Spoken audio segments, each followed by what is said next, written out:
துரோகியாம் என்னை தூக்கிய அன்பு, தூரத்தில் நின்று தேற்றிய அன்பு.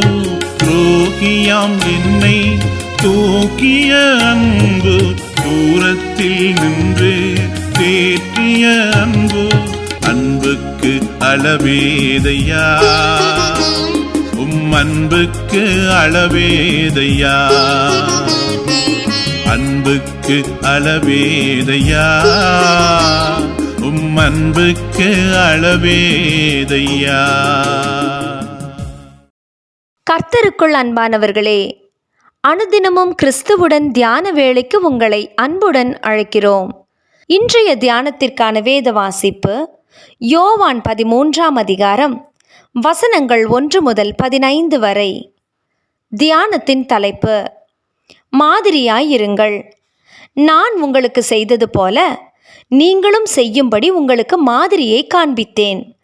யோவான் 13ஆம் அதிகாரம் வசனம் 15.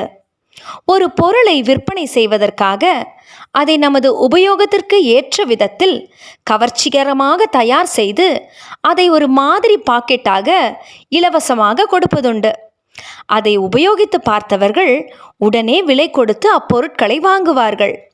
வியாபாரியின் லாபத்திற்காக இப்பொருளை இப்படி தயாரித்தால் இப்படி சுவையாக இருக்கும் என்று அதன் மாதிரியை சிறிய அளவில் இலவசமாக தருவார்கள்.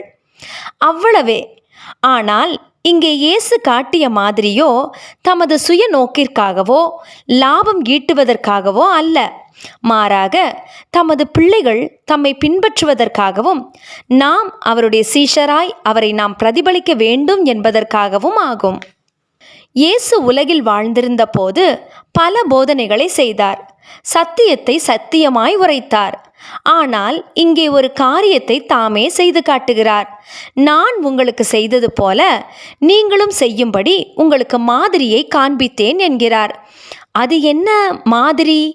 கடைசி ராவிருந்தின் போது இயேசு எழுந்து தமது வஸ்திரங்களை கழற்றி வைத்து ஒரு சீலையை தமது அறையிலே கட்டிக்கொண்டு பாத்திரத்தில் தண்ணீர் வார்த்து சீஷருடைய கால்களை கழுவவும் தாம் கட்டியிருந்த சீலையினால் துடைக்கவும் தொடங்கினார். இங்கே இயேசு ஒருவருடைய காலில் இருக்கும் அழுக்குகளை அடுத்தவர் கழுவுங்கள் என்பதாக செய்து காட்டவில்லை.